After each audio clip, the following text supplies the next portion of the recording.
Are you guys ready to meet the man you came to see? You see him on Saturday Night Live, Billy Madison. You guys gotta get louder though. He's from Norm Macdonald having a show. Give it up for the great Norm Macdonald!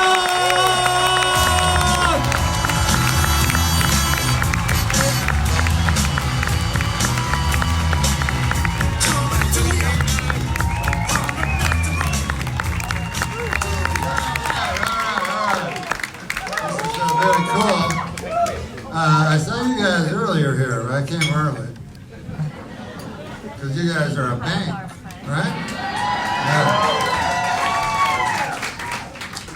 And how does that pay anyway? Because I was just saying, can't you go like anytime you want to raise? They go, we don't have, you know, you're like, but it's a vault.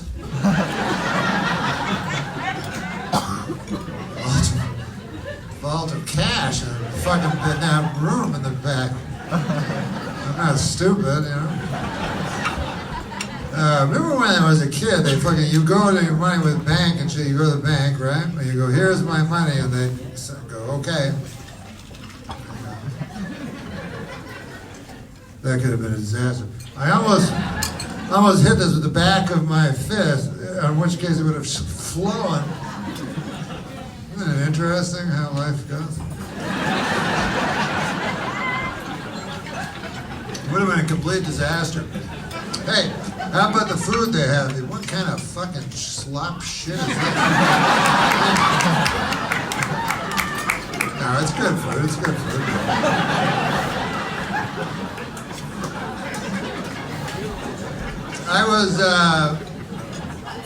I came in here, you know, I'm fucking thinking about this, but anyways, whatever. This thing's on my mind, but maybe I'll talk about it later, maybe I won't, right? Fucking shit. But maybe I'll talk about it, but somehow, anyways, but I just came from Las Vegas. I was doing a gig in Las Vegas, you know, I was there for the Super Bowl, and I realized, you know, first of all, I went past, I think I saw a failed, you know how people have systems? Like people will go to Las Vegas with a system, like they got a system, they're gonna break the casino with this system, and actually sometimes these systems don't work at all. And I feel maybe I saw like a system that wasn't gonna work or wasn't working, something. Because you know how sometimes you just hear a little part of a conversation and it tells you a whole bunch. And all I heard was on the elevator, a guy and his wife, the guy says to his wife, he goes, I don't give a fuck when I say give me the money. That's all the guy said. He's like, I earned that money, it's my money. So I think it was a system that the guy was calling an audible. He's like, okay, fuck that system that we talked about. Give me the money. I'll bet it all on black, and then we'll start the system again.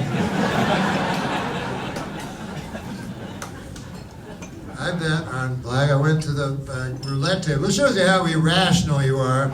You go to the fucking roulette table. This is what happened. I go to the roulette table. I put $200 on black. The thing rolls and shit, and it lands on red. And then I yell really loud, "Fuck! I almost picked that!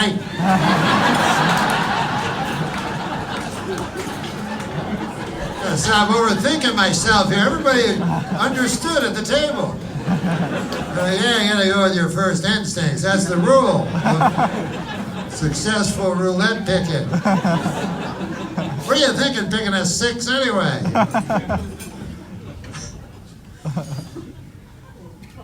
They get the weirdest slogan of any city in all of America. You know, the seediest, shadiest. You know, other places like Georgia, home of the peach baskets, or I don't know, something nice. It's a nice thing, you know what I mean? Vegas is, what happens in Vegas stays in Vegas. We want. Who wrote that fucking slogan? Sounds like.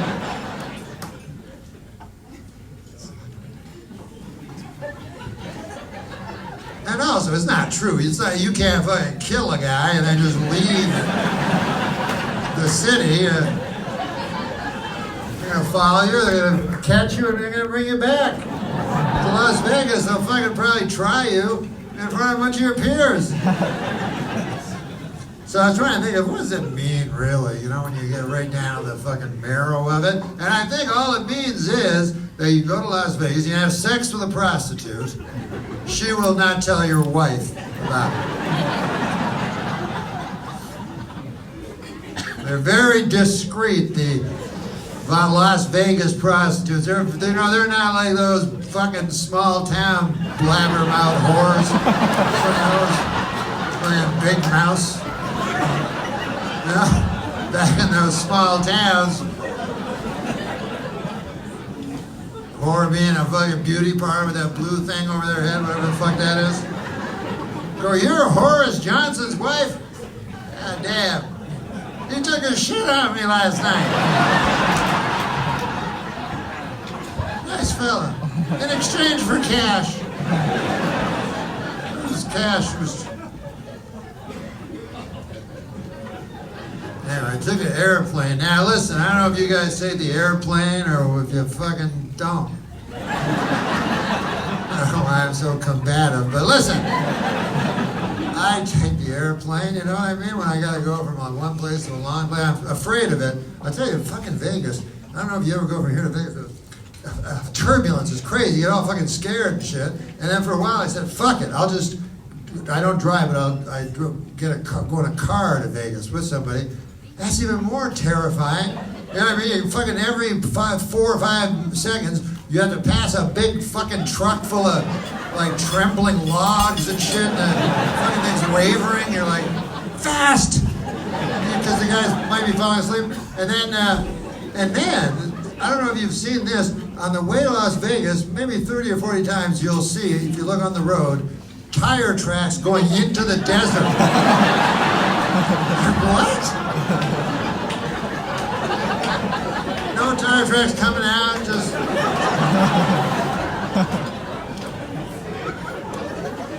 But anyway, so I said, okay, I'll just take the plane. And I'll give you a hint, take the row that's the exit row.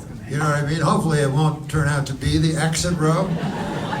But it's called the exit row, the emergency exit row. And you can sit there and you get more space for your legs and stuff. And all you have to do to get this row is a lady comes up to you and you lie to her. She will say to you, hey, listen, if the plane happens to crash, would you mind, seeing everyone out? And you go, yes.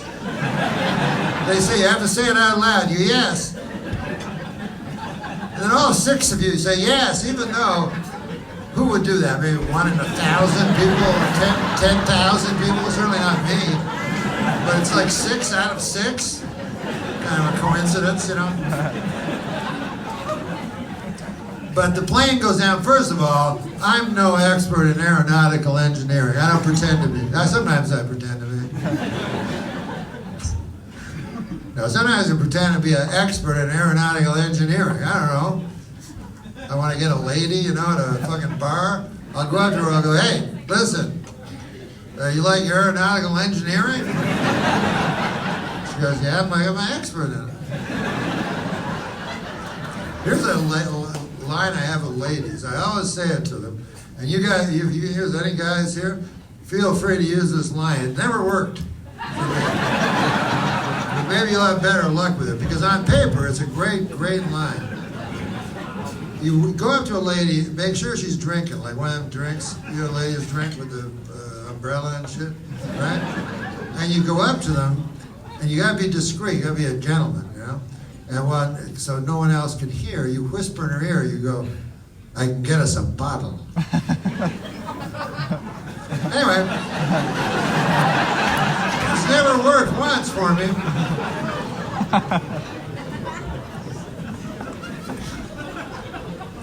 But I don't pretend to be an expert in aeronautical engineering, but I know that if an airplane goes down, maybe 700 miles an hour, or 800, wherever they go, whatever gravity makes you go, and you smash into pavement, right?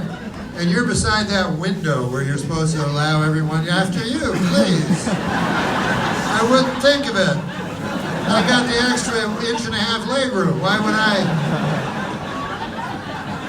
I'll stay here with the white, black smoke. It's both white and black at the same time. First, though, in reality, I'd be, even my own mother, I'd be, get the fuck, what the fuck?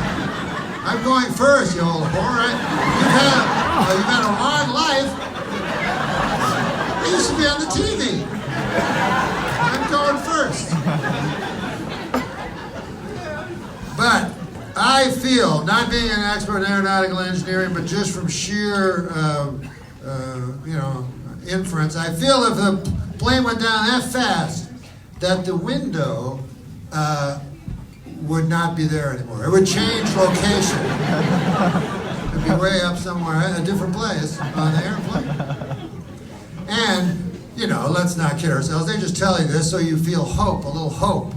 Because there's no hope, you know what I mean? If a plane goes down, when the Wright brothers discovered the airplane, you always see them, right? You see a plane, the plane goes up, it was at Kitty Hawk, it went up for 16 seconds. This is how long the plane went up. And then they go up and they have weird mustaches and everybody's like, hey, excellent. It shows it in black and white. Now, there were other guys before them trying to make planes, right? And they always made the same mistake. They'd have their wings go like this. Well, you gotta see a figure, a fucking bird. I don't even know if there'd be an airplane if a bird didn't exist. Clearly they're ripping off birds. But anyways, how come it is that the Wright brothers are such heroes, and yet the people that came right before them, you'll never see them except like on a blooper reel or something, you know what I mean? Because they go over and they fire, they're dying. What's funny about that? People are dying, so the Wright brothers can get all this attention. Now, if I go down, I feel, what happens then? What are you at that point? Stuff. Really. Ashes to ashes, stuff to stuff. They find a plane load of stuff. They call it remains, you know what I mean? But and the relatives of the remains, the relatives of the poor loved ones that, they want the remains, always. I don't know why, but I feel I wouldn't want them. But they feel they give them closure, They go, what would stop me from all those sleepless nights? If I could see the remains, then I'd feel peace. I don't think I think I'd sleep well that night. And it's not the remains of, you know what I mean? You think they go like, hey, look at that lock of sandy reddish hair. I bet that belongs to Melanie over there. Remember we found the bone? Put that there. They're in a hurry, they got a job to do. You know what I mean? They're like, come on guys, let's go, come on. Daylight's burning, Hey, I found an ID here. A fella named Norm Macdonald says here he weighed 190 pounds. How about that? Shovel 190 pounds of stuff into a bag. Now hurry it up and we'll send that to Norm's mom. And she goes, she's like, excellent. This is what I've been pestering them about. Finally I have it. I don't remember Norm having 3 eyeballs. How about that? Well, I guess we never really knew him. Ultimately unknowable.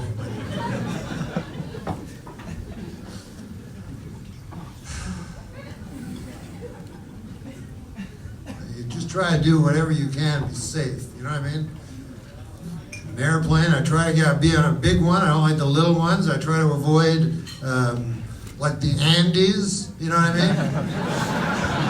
The dead of winter, I never go like, hey, what is it? What time? What is it the dead of winter? Hey, How about I go over the Andes in an airplane, a small white airplane? Let's go. And then you know what's going to happen. It's going to crash into a mountain. It says it on the airplane. It says, layover, a mountain, the side of a mountain. So right away, if that's not a clue, then I don't know what a clue is. Then, once you crash, you have to go through this terrible cannibalism question. Now, I'm against cannibalism. If you know anything about me, you know my views on cannibalism. I've long been an advocate against cannibalism. Two things. I'm against cannibalism. I give half my time to that. I only have so much time. And the other half I'm also against landmines. And here's what I like about those causes. There's never counter-protesters. You know what I mean? Like you're like, no more landmines. You're not a whole bunch of other guys. It's usually like one guy, landmines, more landmines. But he's always just some fucking guy in the, pocket of the big landmine companies, with this motherfucker. But cannibalism, I try to, I use my voice, my platform. And I'm not saying here, I'm not going to start, preaching to you guys. Because it's not going to change your mind anyway. I got to get the children. You guys, you're adults. You're whatever opinions you have on cannibalism, I'm not going to change your mind. We'll have to just agree to disagree. But the kids, by the way, have you ever tried to agree to disagree with the guy and the guy doesn't agree? You're like, oh, I thought you had to agree to disagree. Apparently you don't. I said, I guess we'll have to agree to disagree. He's like, no. I'm like, oh. I didn't know you were. But I get the children and talk about cannibalism and how terrible it is. I go all across this great continent, except for Mexico. I'm not going to Mexico. Canada and the United States. I don't even know how that happened anyway. How come you got a continent, right? Canada, fucking cool. America, cool. And then fucking Mexico? How does that? That's become shit. Like just when you go, this is a dotted line. Those mysteries. Anyways, my point is that I go across this great continent, except for Mexico. I'm not going to fucking Mexico. And I talk to the kids about cannibalism, and how it's not so cool, I go, you're not going to be cool. I go, well, first of all, I'm not going to lie to you. You are going to be, you eat a guy, people are going to be talking about you for a while. I'm not going to, lie to you. But in the future, not going to look so good in the old CV. Isn't that what that's called? I feel it might be. I have a pork strand in my between my teeth. You know what I was reading? No one can actually multitask. It's impossible. Like if you're reading a thing and talking, you ever talk to a guy and he's like, you go, fuck up. You go, anyways, the guy, yeah, and then a Dracula hit me,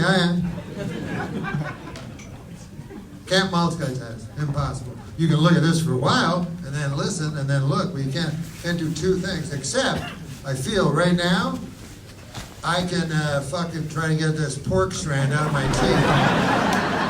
And at the same time, yap about shit to you guys.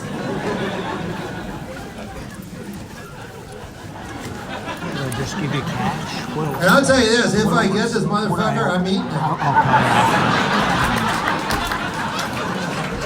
Probably be delicious. I find after I get it out of my teeth, once it's been fucking soaked in plaque for a while, it takes on a whole different taste. Anyway.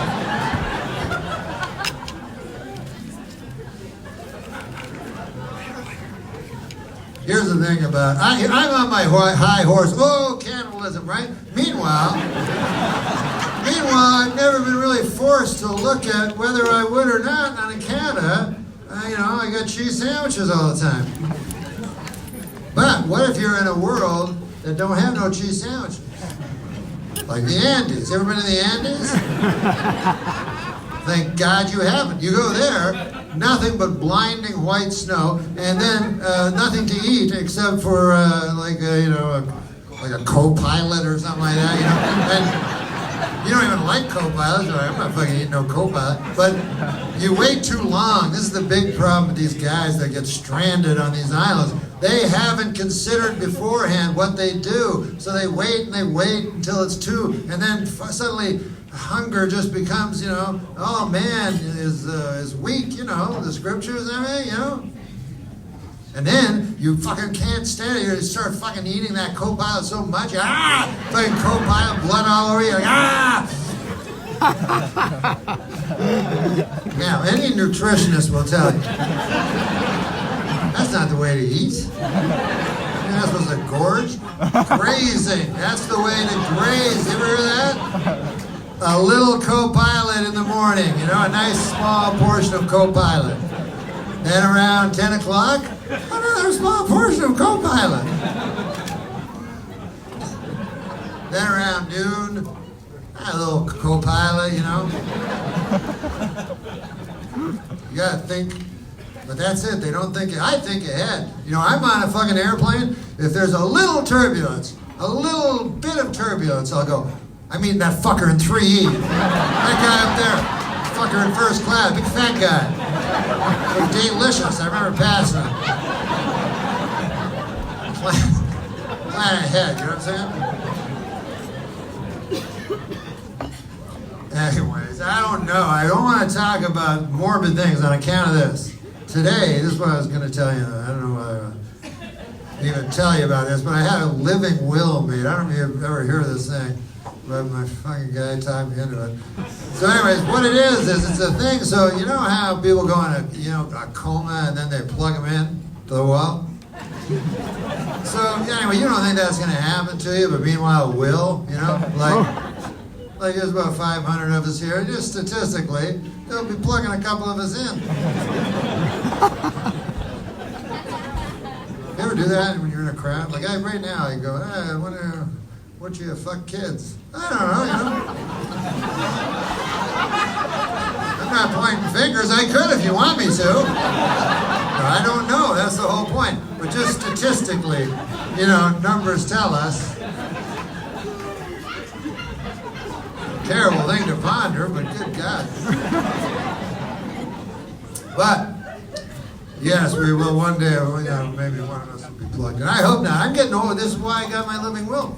Because I'm getting old now. I used to be young, and I thought, I'm not going to die. Fuck that shit. I remember when I was a little kid one time, a hockey puck struck me in the face, and my tooth fell out, and then another tooth grew back into my mouth. So I said, okay, well, I'm not going to die. Fuck that shit. I don't even know why people do it, but I'm like a starfish or something. But then you get old and a tooth falls out and you eat soup for a while, and then you realize you're mortal, you're gonna die, and then you reach an age where you're concerned, you're worried,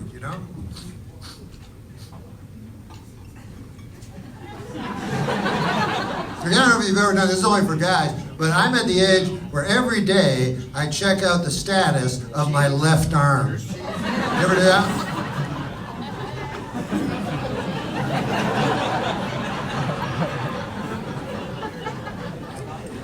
I like how the symptoms are all the same. The symptoms are the same for a massive heart attack as for indigestion. What the fuck are you supposed to phone 911 with that? So I like specialist doctors. I don't like these regular doctors that don't. All they do is send you to, you go, hey, my foot hurts. I'd like to go to a foot doctor. Hello, foot doctor? Oh, yeah, I got to go to a regular. All right, then you go to the regular doctor. He goes, you got to go to a foot doctor. Just pay Alice $80 on the way out. You're like, all right. I think I understand the concept here. What's a regular doctor ever do? Has a regular doctor ever figured out anything? You know what I mean? Like they take your blood pressure. How many times have you had your blood pressure taken? Maybe 5,000 in your life? Has anything ever come of it, you know? It feels good, like your arm's big and strong and shit. But you don't even know. You go, what is it? What's the number? They go, 120 over 9. You go, oh, is that good? All right. You know, I don't know. I can tell you the truth. It's all a blur. All I do is this all fucking day. We bought a machine. I'm like, one day. Anyway, now I'll be hitting your knee with a hammer. So if you want to pull your pants up. You believe they still do that from the fucking cartoons back in the 30s? Like, what the fuck? We've advanced this far? So the guy hits your knee with a hammer, and then you go, ah, my knee! And then he goes, excellent. He writes down on paper. That's exactly how you should react when your knee is struck by a hammer. What? You're not paralyzed.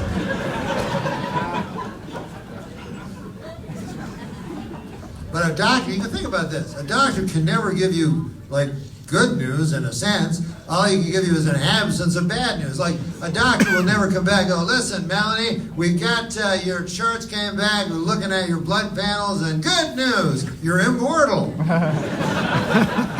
Well, goodbye, you don't have to come back anymore. No, all they can do is, well, Melanie, your blood panels, you're in perfect health, but keep coming back. And one day, I'll tell you something, man. Fucking shatter your mind.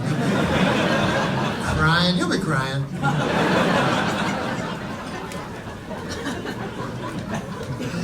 If I say to you, maybe you want to bring your husband in, you know, that's the first clue. That the blood panels may have not come back perfect. You go, no, please, I don't want to bring my husband.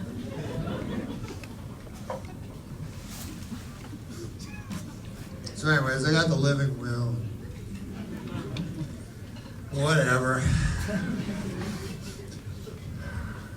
It's mostly about this. My living will is very simple. You know, it's just keep your hands off the fucking plug.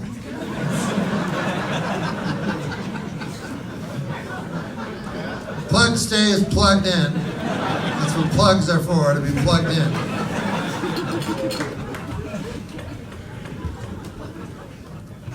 Because this is why, it's for, because you can't make a decision, because you're in a coma and shit, right? So you can't say anything. But, and if you can't make the decision, who do they let make the decision? Your family. And guess what they choose? Every single time ever. Sometimes they don't choose it right away, you know, because yeah, it's kind of cool, your relatives in a coma and shit, you know. But, you know, the fucking novelty wears off after a while. You show all your buddies and shit, and then suddenly you realize you got a life to get back to, you know. So I don't blame them. I would hate, what if you're in a coma and you can hear them, you know? I go, oh, no! My family, the doctor go, anything, remember still? You know I ask you every day when you come in if you ever remember Norm talking about this. And then my brother would go, oh yeah, listen, I remembered. I did remember the other day. Yes, about the thing, about the plug. Funny thing, we had a conversation about it only a few weeks before he plugged in. And I says to him, Norm, I says, what would you like to do with the plug? And he looked at me right in the eye and said, you wanted me to, we should kill him.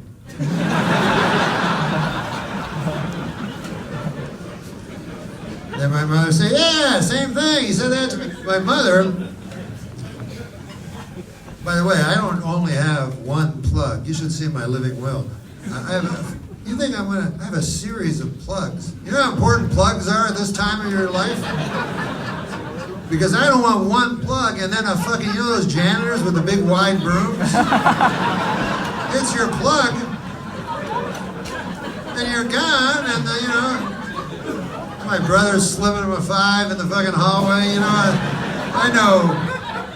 I know wicked ways of man, you know what I'm saying? Yes! I got my living will. Here's how it should go, by the way. You should, instead of going, what would you think he'd like, you should go, what do you think he would say if he could answer? He can't answer. But let's suppose he can answer. Let's suppose he could be revived from consciousness for 1 minute, just enough time to ask that question. What do you think he'd answer? Like, you know, if you just woke up and it's like, you're like, hey, what's going on? What do you remember last? I don't know, I was driving in my car, and now I'm here. Okay, anyways, we got to ask you a question. Here it is. Geez, this seems kind of silly now, but here's the choice. You can lie here in the bed with the TV, or we kill you and put you in the dirt. The guy's like, that's the question? What? That's a question? Here on the bed. Here on the bed would be fine.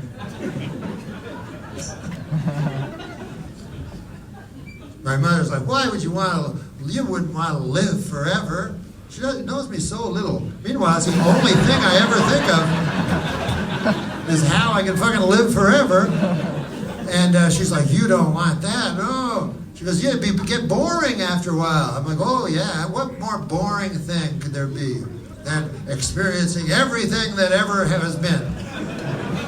You know what I mean? Experiencing everything you could possibly imagine. Everything you can't imagine. What a yonder that is. As opposed to my mother's idea of lying in a box in the dirt. Oh, that never gets old. I mean, no offense, but goddamn. She's like, you don't want to be a burden. I'm like, what the fuck? Like, I'm sorry if I fucking interrupt your bridge game once every 2 weeks so you touch the back of my hand so that I know I still am, you know, but maybe I'm a little burdened myself. I'm plugged into a fucking wall. You think that doesn't get a little burdensome after a while? Lady?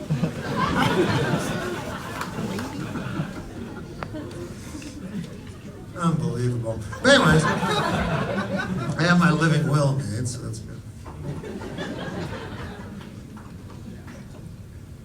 I wrote down some jokes on a piece of paper, and then I taped them to a bar stool.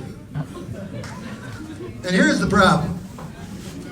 I just write down like a fucking, like it says there, it says fluffy dog, right? I don't know what the fuck that means. Like, I even remember when I got the idea for the fucking funny thing, or maybe, I don't know, it's mine. But I was in a dog park, right? And it was a big fluffy dog, and something funny happened. And I was like, God damn, this is a fucking thing everyone could relate to. This probably happened to everyone.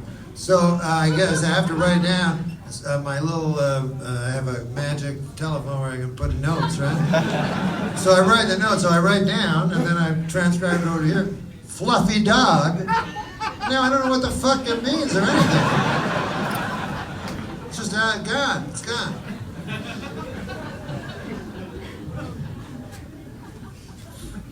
I remember one time when I was starting out in comedy, right? I was all fucking, me and my buddies would get together, we were all comedians, we'd get together, and we'd all tell each other a joke, get all fucking drunk and stoned and everything, and then we'd tell each other, hey, what about this? If you go to the airport, what about with your bags, you know? And the other guy goes, that's funny. You should say that in your nightclub act. Go, yes. Go, what about this? What about if you get the cat and he goes into the fucking car? So anyways, we would think up the funniest shit ever, and then you wake up the next day, you know how you're a blackout fucking drunk? You wake up, you forget everything. So I said, I'm gonna get a piece of fucking paper, and anytime anything happens, anytime I think of anything funny at one of these parties that I say, or that anybody says, I'll fucking steal it from them. I'll write it down on and then the next day I will read it, you see? So I do it. I get around and get a fucking piece of paper and a book, And I go to the party, what about if a guy without a hat, you know? It's really funny. We write and everything. So the next day, I swear to God, this is true. Most of this stuff is all fucking horseshit, but this part is true. It's all true. But the next day, I go to my notebook because I didn't remember anything. I go, I can't wait to get to my notebook. I open the notebook, and all it says in the notebook is, "That's really funny." That's all it said there.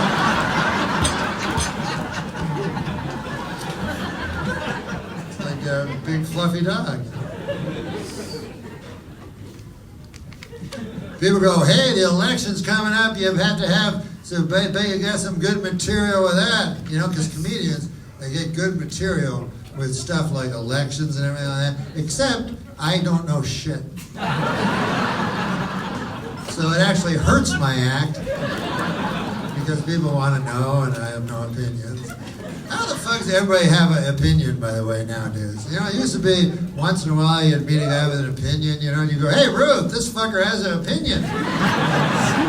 Now everyone has an opinion on every single fucking topic ever. But me, I have opinions like everybody else, like it's stuff everyone knows, like whatever. Green is the best color, something like that. But but like nuanced political opinions, how the fuck am I supposed to know? You know?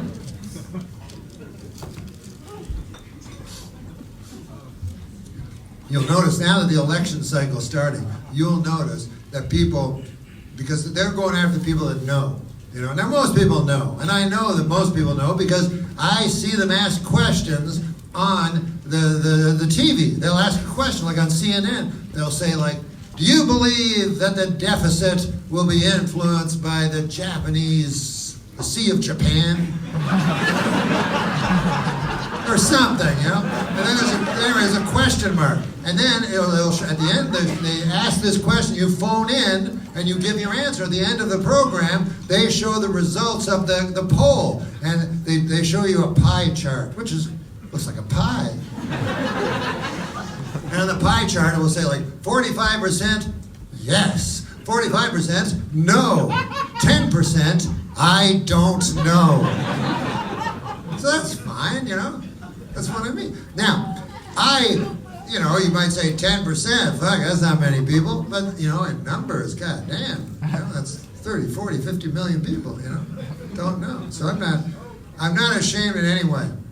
And I want to get my voice heard. If I ever see one of those things on the TV, I always phone them up. Those polls, the questions, I'll phone them up. "Hello, yes, is this the TV? Listen to me now. You asked a question earlier, and I don't know. I don't know the answer. Hey, but I have a question for you. What did that second word mean?" Huh? It did? Oh. Anyways, I better show up with that pie chart, pal.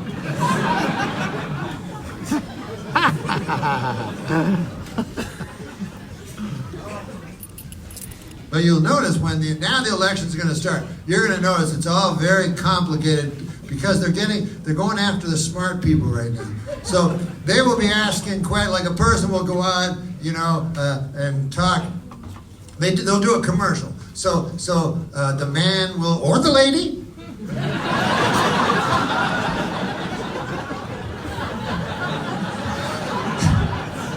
I find myself saying that a lot nowadays. Or a lady. So the person will go on the TV and they'll go like, "I'm running for president. Listen, if you want to hear my stance on immigration and unemployment and Sea of Japan and everything, then go to the computer under my name and I have a whole policy paper. You can read it. It's 35 pages." And then I go, "Oh, no. I won't be reading it. You seem like a nice person and everything, and I would read your policy paper, but here's the problem. Earlier, a guy was just telling me that I only get the one life."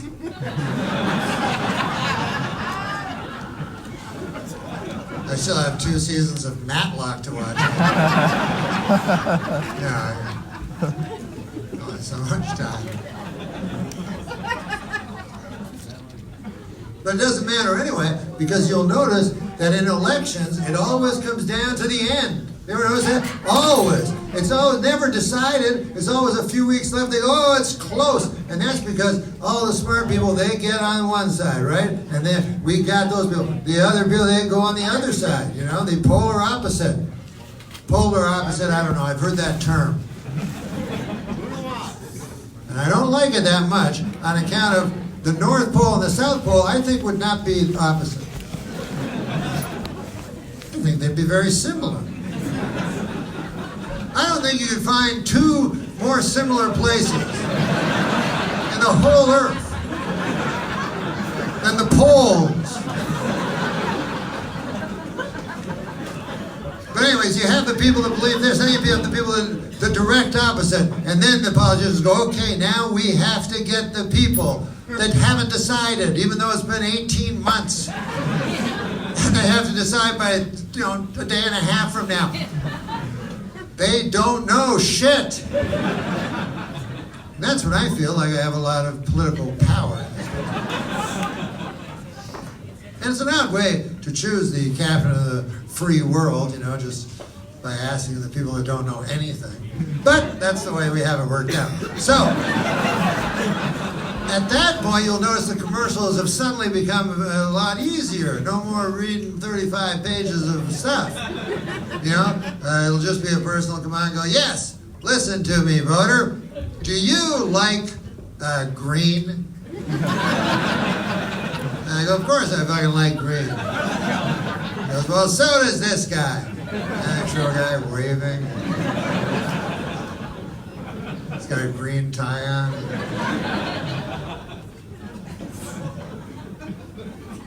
And I'm like, Ruth, get the fuck out here. Finally, there's a guy, I'm always saying how cool green is and shit. Here's a guy talking to me. For the first time ever in my life. This guy over here. Ruth! Ah, goddamn, Ruth is a battle axe. But I'm not going to get into that. But listen to this. I will say this. This is what I read. That despite what we think we're so smart and everything, it all comes down, like they say, the people you vote for, your unconscious, subconscious, you ever hear that? You know what I'm talking about, where you got a brain, you got your regular brain, right? That you think you're thinking with, but you're not really. I don't know, I don't really buy it, but whatever. You got a second brain underneath some fucking thing.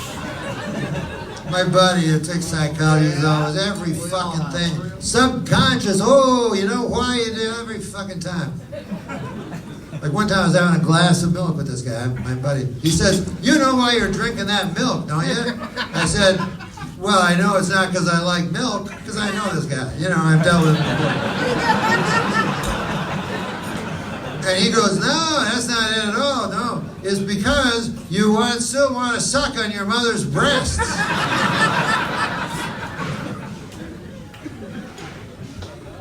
I mean, you don't know my mother. I mean, she's a fine lady. You know what I mean? She has her charms, but goddamn. Suck her breasts. And then, after he says that, he leaves me in a what am I going to start guzzling the milk down? I gotta not drink the milk now. Delicious fucking milk. Because he knows what my other brain thinks. Oh, but what about this? It came time for us to order. What does this guy order? 2 meatballs and a banana. I'm like, hey, whoa! Wait a second, what? All of a sudden. Wasn't even on the fucking menu. You had to order off the menu, like a special order.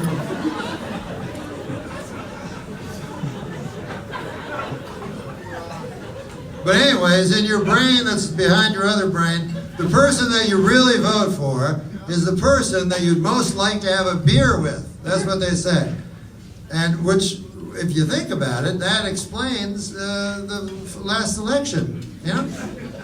Who the fuck would want to have a beer with Hillary Clinton? You're the fucking most unfun beer you ever drank in your life. Yeah.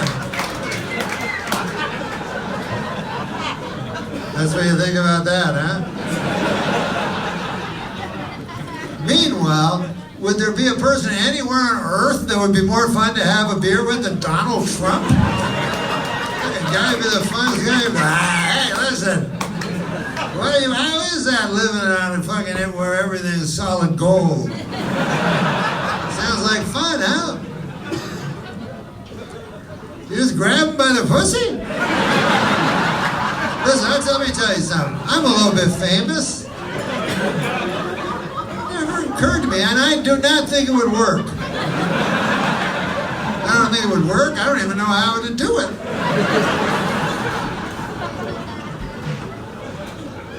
Because it's not out there. Here's the thing. With women, it's all like very, you know what I mean? It's very mysterious thing. You got a clitoris, a G-spot. Who knows how to find these fucking things? I wouldn't even know how to find fucking guys' balls if I had to. I'm gonna start, whatever. I don't want to get dirty, you know? I'm not here to get dirty. See, I cough like that, and then I go, hey, I wonder if I have the bubonic plague. I'm getting that age where I think, you know, everything I have is the black plague. But yeah, my doctor, they have all this mumbo jumbo, these doctors. I don't even know what this means, but the other day my doctor told me, he said, you're more virus than host. I don't know what it means.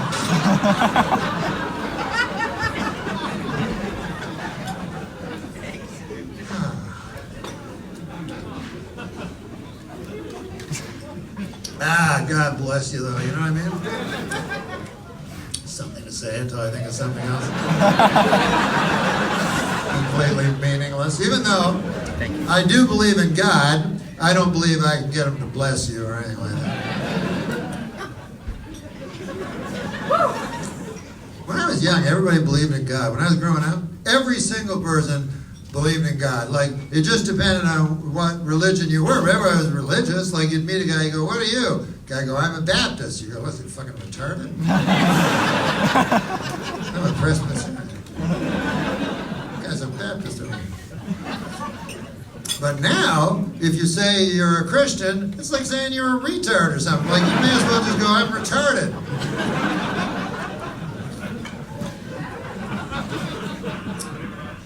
You go, you believe in an invisible man in the sky? I go, yes.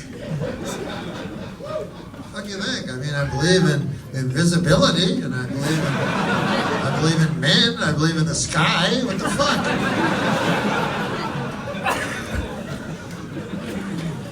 I'll tell you one thing, man. See, I don't think I'm strong enough to be an atheist anyways, you know, or, I don't know. Maybe I'm not smart enough. But, here's one thing, if I was an atheist, this is what I'd probably do. If I didn't believe in God at all, this is what I'd probably do in my life. I'd wake up, I'd eat my Count Chocula, I'd watch First Take, I'd sit around for a while more, you know, I'd eat something else, hit the sack, you know. Gotta wake up tomorrow, First Take's on early in the morning, you know. And that would be my life. I wouldn't go out trying to, you know, do stuff. Because what the fuck's the point? Here's one thing I would never do if I was an atheist. I would never try to convince another person to be an atheist. Because even though it's not a crime, I believe it might be a sin, you know? Because what's the purpose of that? But people do try to do that, you know? They go, excuse me over there, you, yes, with the spark of a hope in your eye. Come on over. I gotta talk to you for a while. I want to say something to you. Here's the thing. Nothing means anything. You're born, then you die. All right. You want to come over to my house and talk with me? Me and all my friends about it all fucking day long. We have a podcast. Come on over. So anyway. But I believe, but people go like, if you're a Christian, they go, don't fucking try to fucking tell me about it. You believe in it yourself. But here's the thing. Christians are only doing it because they want to help you. You know what I mean? And I'm not preachy at all. Like, I would never be preachy. The only thing I would ever say is if you don't get Jesus Christ, you go to hell and get raped by the devil. But I don't give a fuck. The only reason that Christians tell other Christians, because it's in the book, you got to. They go tell people. You're like, I don't want to do that. I don't want to fucking not be invited to parties and stuff, I'd rather keep it to myself, but you got it, Personally, I would like to be up in heaven watching my friends get raped by the devil. I didn't write the fucking book.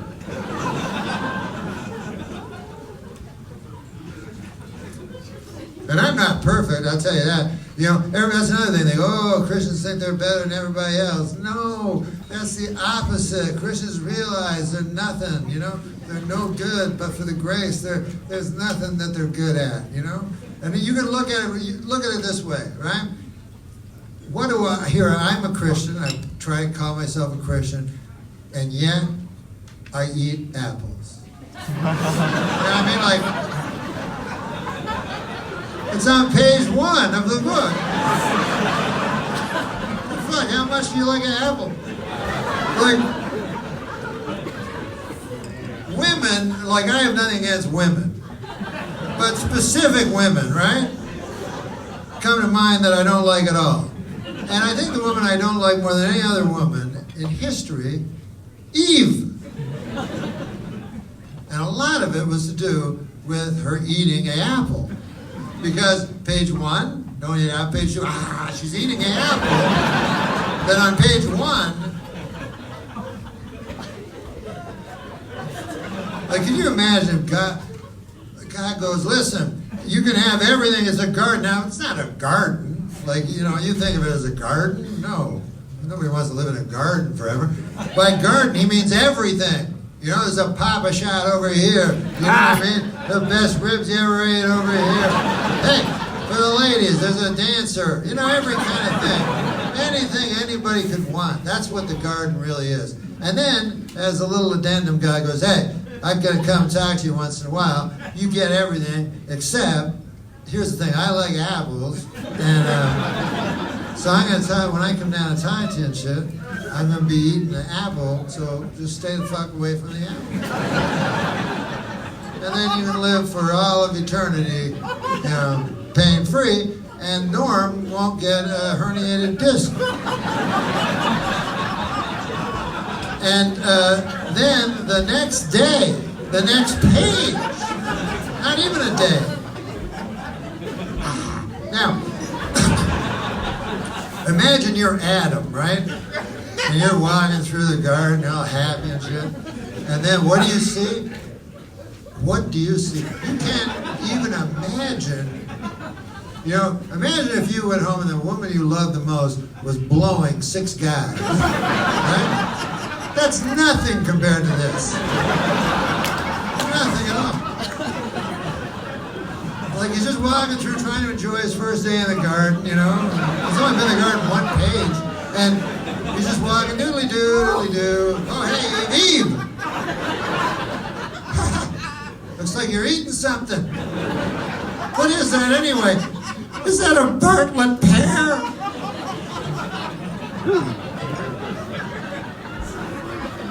You gotta have a hope. I bet that's a Bartlett pear. It's not a Bartlett pear. It's an apple. He's like, of course I still love you, honey. Because he's still, even though now, the worst fate ever has befallen him. He's going to die. He's got to live in fucking land of Nod, all this shit. But she's the only pussy. So even though she's the worst person ever existed, I mean, there were only two. She was the, not even the worst, the lesser. But I'm not trying to say that anything sexist. This is one particular lady. So he's like, no, I still love you, honey. Not about love or anything like that. I was just wondering, why, how come, remember on page 1? But the apple?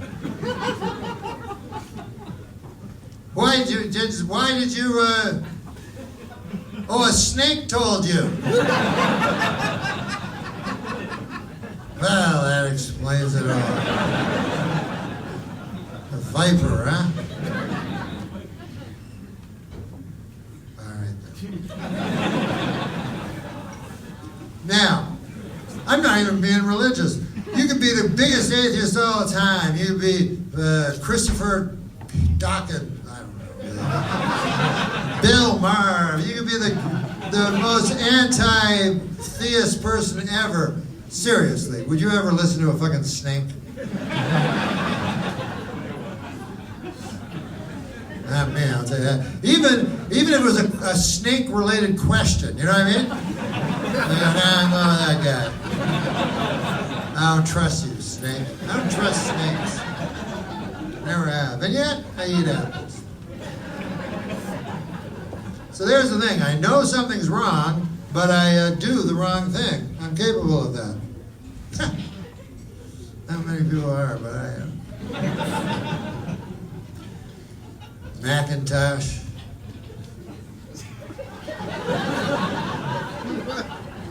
Rome, apple, everyone. A little sticker. Rome. Red Delicious. That apple I don't like. I don't mind it. But I'll fucking decide if your apple's delicious. You know what I'm saying?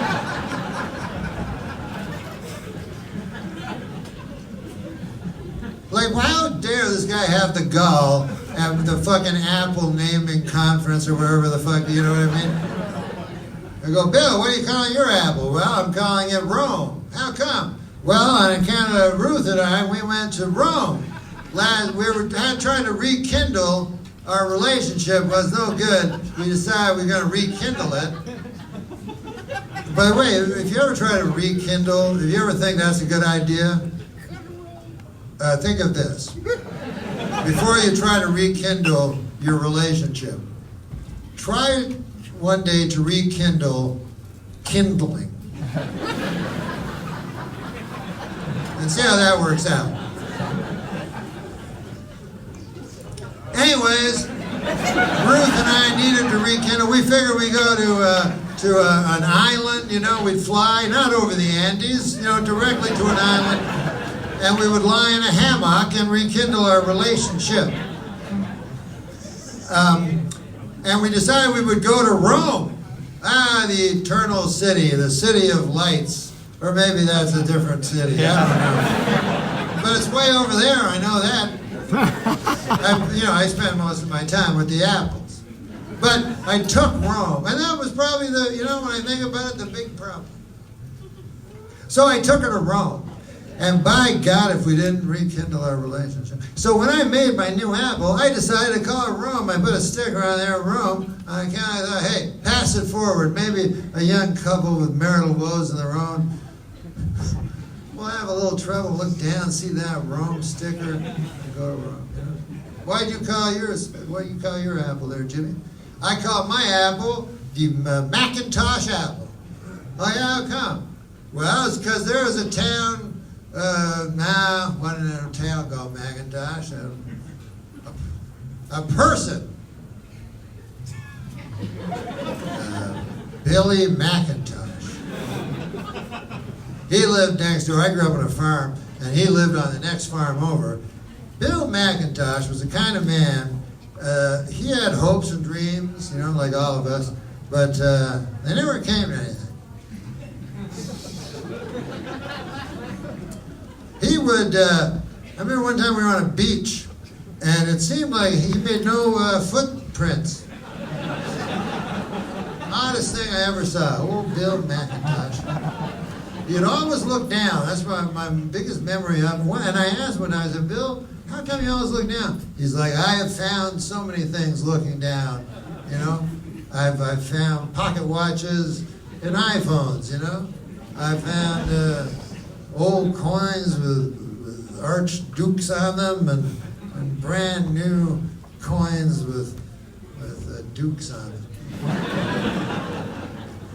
I've found so many things. Now, what I haven't seen, though, because I haven't looked up, is I haven't seen the firmament where, you know, the clouds and the sun and the stars have been staged. I haven't seen the brow of a young child's face as he passes by me.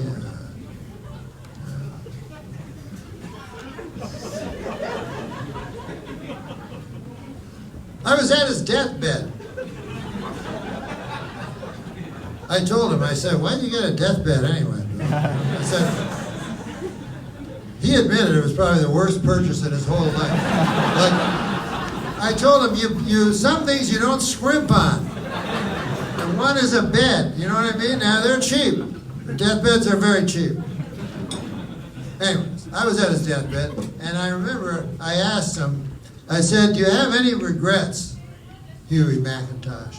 And he said, only. I said, that's too bad. Only regrets.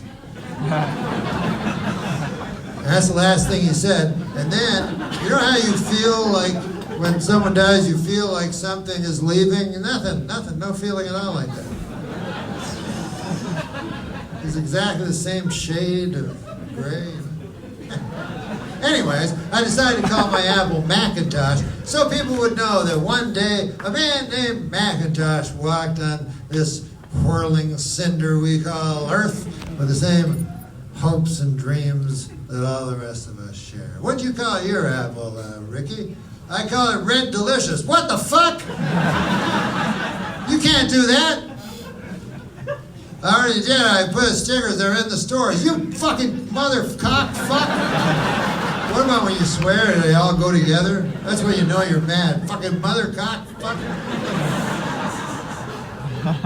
What's the matter? What the fuck you think's the matter? Fucking you can't say that.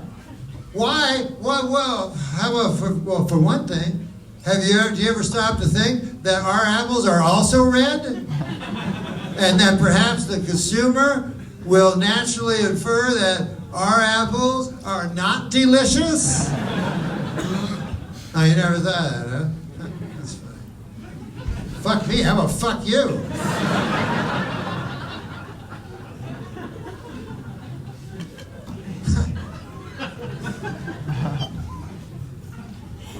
So what do we learn from this playlist?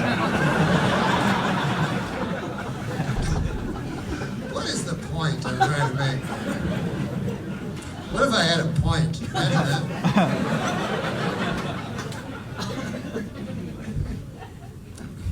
You ever read something like wise? They put them on the side of cups. And you know, you walk by a cup store and you see the cup, go, God damn, that's some wise shit. I'm gonna buy that cup. And then look at it every day and then you go, fuck it, I'll just remember it. And either you remember or you buy the cup and look at it, but you still do all the same shit.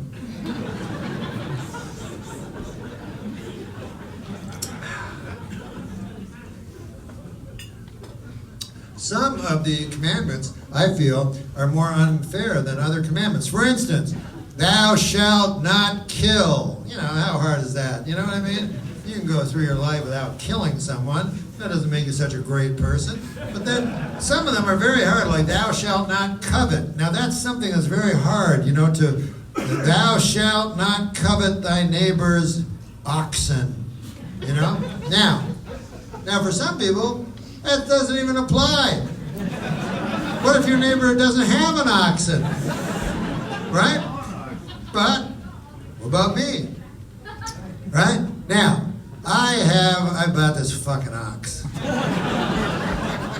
And he's a scraggly old fucking piece of shit ox. I don't know why I got him.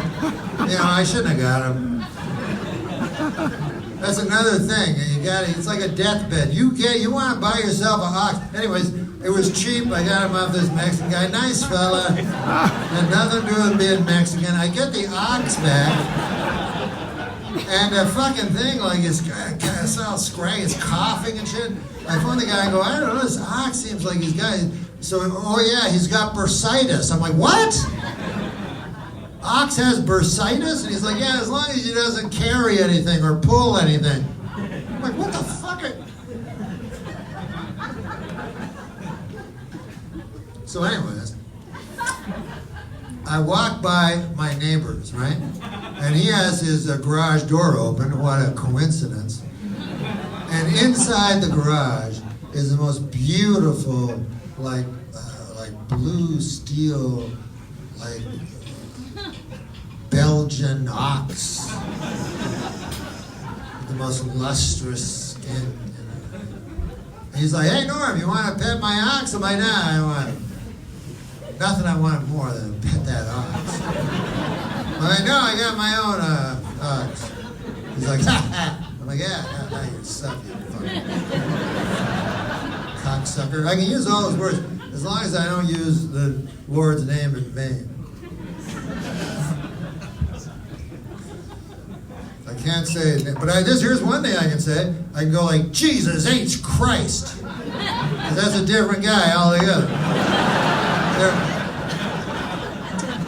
I don't know if you know his story. Most historians have conceded that whether you believe in his divinity or not, whether you think he's hypostatic or not, that there did exist a historical Jesus Christ, and that there also existed a historical Jesus Harold Christ. And this guy had it rough, you know, because everybody was always bugging him, you know. You go, oh, cure me. He's like, what?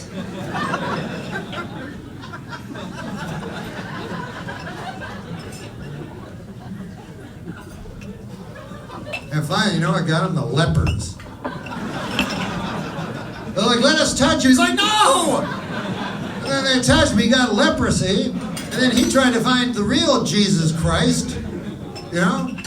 Couldn't find him. And terrible story. Terrible story.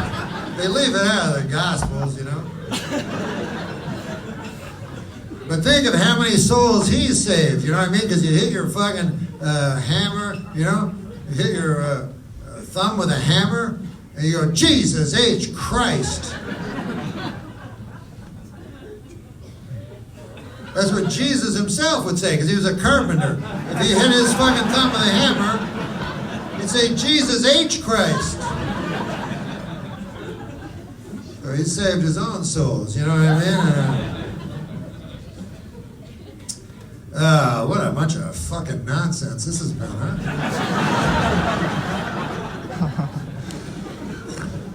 None of it meant anything, as it turns out. There you go. Hey, but I have a great joke I want to tell you. I think it's in my contract or something. But first I want to tell you about this guy, because I did a good thing, an actual good thing. I've been blessed to have, as my friends ever since I was in grade 4. 4 of us. We started hanging out with it when I get grade 4, all the way till now. Still, I have my three friends. One of them became morbidly obese, right? And now, I mean, like you see on TV, they can't get out of his house. Right? It's real sad. And he weighs 584 pounds. I'm not lying. 584 pounds. He's finally decided to help, and we're going to all help him, and we're all 100% behind him. I said I was 98% behind him. We had a meeting, and I didn't want to bear false witness. And I said, in all honesty, 2% of me wants a guy to gain 16 pounds. But most people want him to lose weight. But he said a thing that struck me off. And after I tell you this thing, I'm going to tell you the joke. And when I tell you this joke, this is a joke, you know what I mean? Where a guy has this and he gives it over to here. You know? I have 2. One is a Me Too joke. It's for the ladies so they'll have empowerment. You know what I mean? I give you empowerment. But before I get to those jokes, this is what my friend said to me, the 584-pound guy. He goes, "You'd never know it, Norm." He goes, "But you're not going to believe me." He goes, "At one point in my life, I weighed 135 pounds. And I said, "Oh yeah, I believe that. I believe that you weighed everything up to 584 pounds. Now, you know, I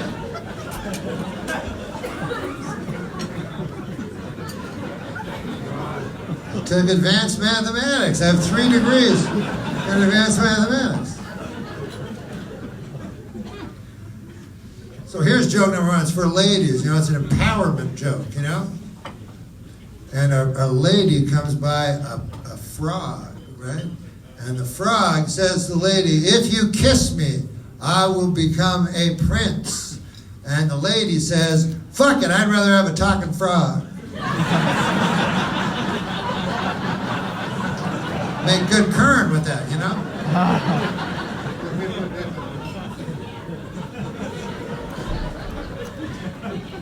It's a third wave feminist joke. Here's the other joke. This is the greatest fucking joke. And you can pretend that you made this joke up. It sounds like a whole joke, but it's not. But here it is. And then I'll take my leave. But you guys have been great. This is my favorite club. I always love to go to this club, so thank you very much for coming. So, here's the joke, and then I won't pester you anymore. Have a good night tonight, you know, and get drunk and everything, you know, and find a lady or a child.